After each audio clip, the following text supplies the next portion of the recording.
Криштиану Роналдудың 4 перзенті бар, және Джорджина Родригес есімді бикешпен көңіл қосып жүргендеріне 3 жылдан астам уақыт. Тіпті осыған дейін Рон өте бай, немесе дәулеті тасымасы да, сұлулығы айқын көптеген нәзік жарлармен бірге роман бастады. Дегенмен оның гей екендігі жайлы аңыз әлі де болса халықтың аузында жүр. Португалиялықтың хейтерлері сан түрлі пікір алаңдарында оны осы бір сөзбен балағаттап жатады.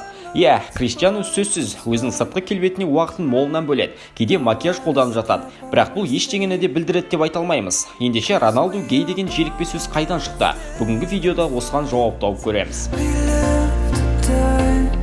Роналдудың дәстүрлі емес жыныстық бағдарға ие екендігі жайлы алғашқы әңгіме 2013 жылы айтыла бастады. Футболшы Рианнаның концертін тамашалауға барған. Онымен іс-шарадан соң бірге көңіл көтереді және естелікке суретке де түскені бар. Осы бір жайттан кейін арада 2 айдай уақыт өткен соң, Рианна өзінің әлеуметтік желісіндегі парақшасы арқылы пікір алаңында менің гей достарым өте көп және мен оларды үнемі қолдаймын деген пікір арқылы көпшілікті шулатты. Бұл не болды расымен де? Әншінің әзілі ме? Әлде астарында мағына бар ма? Роналду да, Рианна да ақыры бұған ешқандай жауап бермеді. Жағдайды ушықтырушы жандар үшін кезекті мәселе мына бір фото болды. Бірақ мұнда шынымен де бірдеңе деп айтудың қажеті жоқ. Бұл сурет ғаламтор беттерінде қандай талқы тудырғанын өздеріңіз де білесіздер. Және сізге бір қарағанда екі жігіттің жай ғана достан да артық жақындықта секілді көрінері сөзсіз. Бірақ Роналдуды бұл мүлдем алаңдаттырған да жоқ. Күдік тудыратын суреттерін желіге жариялай берді.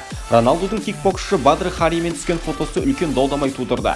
Португалиялық Мароккодағы досының үйіне жиі баратын және күндердің бір күнінде мынадай демалыстан көрініс фотосы желіге топ ете қалды. Хари Ронды қос қолын алып түскен осы бір суреттің мәселесін ары қарай ушықтыра түсті. Спортшы пікірге жас жұбайлар деп жазған болатын.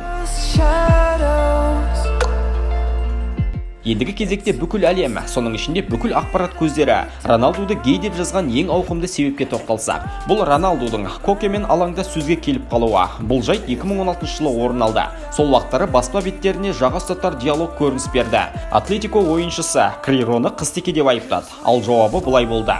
Қыстеке, есесіне бай қыстеке, сілімтік. Жағдайды ушықтырушы тілшілер Роналдудың сөзін мен бай қыстекемін деген тақырыпқа келтірді. Шындығында сол сәтте Роналду Кокенің сөзін сарказммен қайталап, бай деген сөзді қосу арқылы өз қарсыласының тарапына балағат сөз қолданады.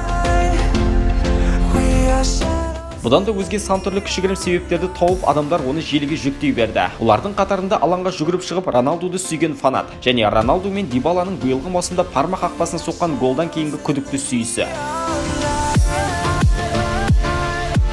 Қалың көпшілік Роналдуды дәстүрлі жыныстық бағдарға ие емес деп айыптап жатса да, Роналду бикештермен кездесуін жалғастыра берді. Мәселен, Жордана Жартель, Джемма Аткинсон, Пэрис Хилтон, Ирина Шейк, Дезире Кордеро және әрине Джорджина. Сонымен Роналду соңғысымен нағыз бақыттың қандай болатындығын ақыры ұққан секілді. Екеуі де осы бір аңыз немесе әзілге пысқырып та қарамайды, мән бермейді. Енді міне, Роналду гей деген желікпе сөз қалай және қайдан пайда болғандығын сіз де білесіз. Өз пікіріңізді комментарияға қалдыра кетіңіздер. Келесі кездескенше.